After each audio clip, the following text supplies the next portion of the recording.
प्रसाद भी उधर ही देख के कर रहा, इनकी सीढ़ी। अब जब वैश्या की सीढ़ी लगाई गई तो वैश्या नाच रही है लोगों के बीच में, लेकिन तिरछी कनखियों से देख रही है भगवान की ओर, भगवान कब दर्शन होंगे, कब दर्शन होंगे, कब दर्शन होंगे।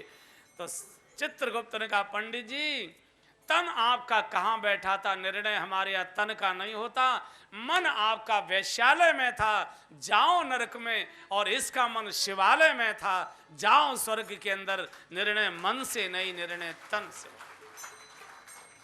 इसी को गीता में भगवान ने कहा है, ध्यायतो विषयान पुंसः संगस्ते शूप जायते, संगात संजायते कामः, कामात् क्रोधो विजायते, क्रोधात् भवत् सन्मोहा, सन्मोहात् स्मृति विभ्रमः, स्मृति भ्रंशात् बुद्धिनाशो, और बुद्धिनाशात् प्रणश्यति।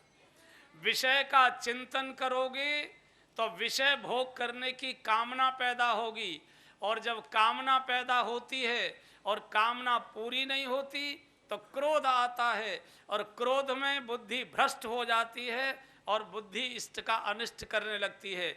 और ये पूरा सूत्र नारद जी पर आ रहा है।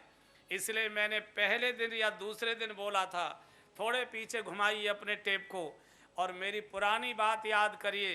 काम से लड़ा नहीं जा सकता, काम इंद्रिय में नहीं आता, काम का इंद्रिय से कोई संबंध नहीं है बंधुओं। ये कई बार हम इंद्रियों को कसना शुरू कर देते हैं। काम इंद्रियों के कारण नहीं है, काम मन में पैदा होता है, इसका नाम है मनोज। इंद्रिया तो काम को प्रकट करने का साधन है, आप साधन काटते हैं, स्रोत को बढ़ाते रहते हैं। कामुकता जब भी आएंगे विचार मन में आएंगे, और सबसे पहले काम आँख में आता है। नारद जी का सूत्र देखो, सबसे पहले काम आँख में आता है, आँख से मन में जाता है, मन से बुद्धि में आता है, और बुद्धि की आज्ञा से इंद्रियों के द्वारा प्रकट होता है।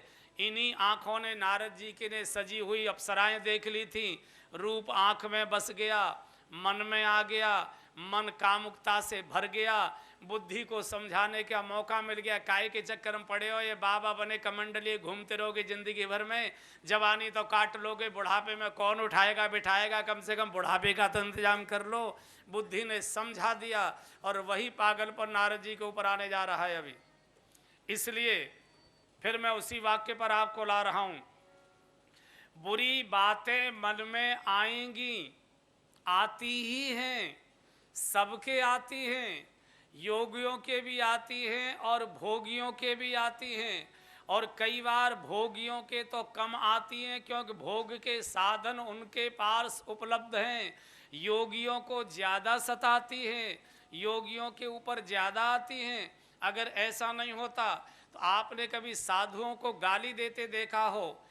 कुंभ में आप जाइए, जो साधु गाली देते हैं, आपने कभी किसी साधुओं की गाली सुनी हो? तो इतनी अश्लील गाली एक रिक्शा वाला भी नहीं दे सकता जितना साधु देता है।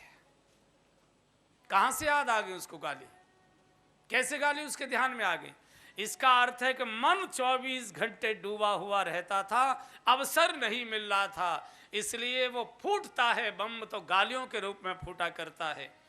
इसलिए मेरा अब उस वाक्य पर आ जाए, जैसे हम नहीं बनना चाहते, फिर बोल रहा हूं, जैसे हम नहीं बनना चाहते और जैसे हम नहीं होना चाहते, ऐसी बातें अगर अपने मन में आने लगती हैं तो कृपया तुरंत सावधान, रीढ़ की हड्डी सीधी, चाहे लेटे हैं, चाहे बैठे हैं, चाहे खड़े हैं, एकदम सीधे अकड़ जाइए।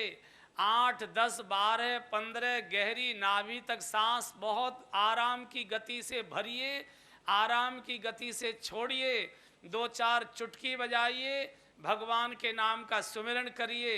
ये छोटी टैबलेट थी। फिर बड़ी टैबलेट मैंने दी थी कि अपने हृदय में हर समय, अपने हृदय के आसन पर प्रत्येक समय किसी ऐसे संत को बिठाए रखिए जिनके प्रति आपके मन में अपार श्रद्धा है, लेकिन वो शरीर से जीवित नहीं है। शरीर से जीवित गुरु की एक सीमा होती है शरीर तक की, लेकिन जब शरीर छूट जाता है उसकी जो चेतना है वो अनंत में विलीन हो जाती है, फिर उसको जाना नहीं पड़ता, वो स्वयं वहीं प्रकट हुआ करती है। इसलिए अपने हृदय में किसी ऐसे संत को जिनके प्रति आपके मन में पवित्रता से भरी हुई अगाध श्रद्धा है, उनको अपने हृदय में बिठाइए। और जब कभी मन ऐसी अवस्था में चला जाए और परेशान करने लगे, उस समय आंख बंद करके उन्हीं संत के चरणों में रोना शुरू करो, प्रभु रक्षा करो, प्रभु रक्षा करो, प्रभु बचाओ, प्रभु बचाओ। गहरी सांसें लो, भगवत नाम लो, गुरु के चरणों में माथा टेको, बच जाओगे। और मेरे पास तो कोई टैबलेट है नहीं, किसी और के पास मिल जाए तो वो भी ले लेना। मेरे पास तो यही थी, इसके आगे मेरे पास नहीं, कोई नहीं बचा सकता। ये नारद जी जैसे व्यक्ति को नहीं बचा, पर भगवान नहीं बचा पा रहे। बात चूंकि भगवान भीतर नहीं है, भगवान भीतर काम बैठा हुआ है। नारद जी यहां से चले तो नारद जी ने, भगवान ने सोचा कि अब इसके साथ कुछ खेल खेलना चाहिए।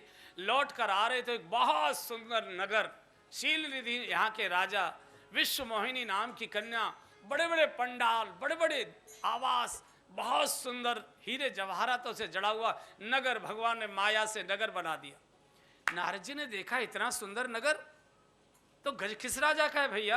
अरे बोले शीलनिधि राजा। और ये पंडाल अड्डाल क्यों बने? बोले इनकी कन्या है विश्व मोहिनी, उनका स्वयंवर है। अब देखिए सूत्र शुरू हो गया, काम भीतर बैठा है, विश्व मोहिनी को देखने की इच्छा शुरू हो गई। काम भीतर बैठा है, मैं बोल रहा था ना पहले दिन के प्रवचन में, जो हमारे मन में बैठा होता है, माथे की आंखें उसी को देखने के लिए लालायित हुआ करती हैं। भीतर काम बैठा था मन में, माथे की आंखें अब उसको कामिनी को देखने की इच्छा करने लगी।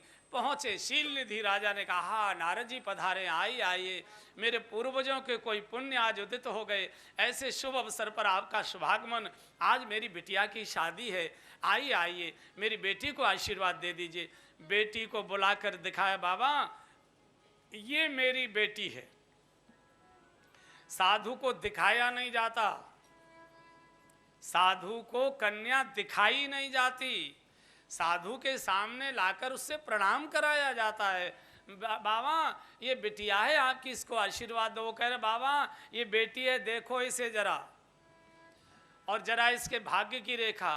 तो देखते ही क्या हो गया, देख रूप मुनि बीरती विसारी, देखी रूप मुनि बीरती विसारी, देखी रूप मुनि बीरती विसारी।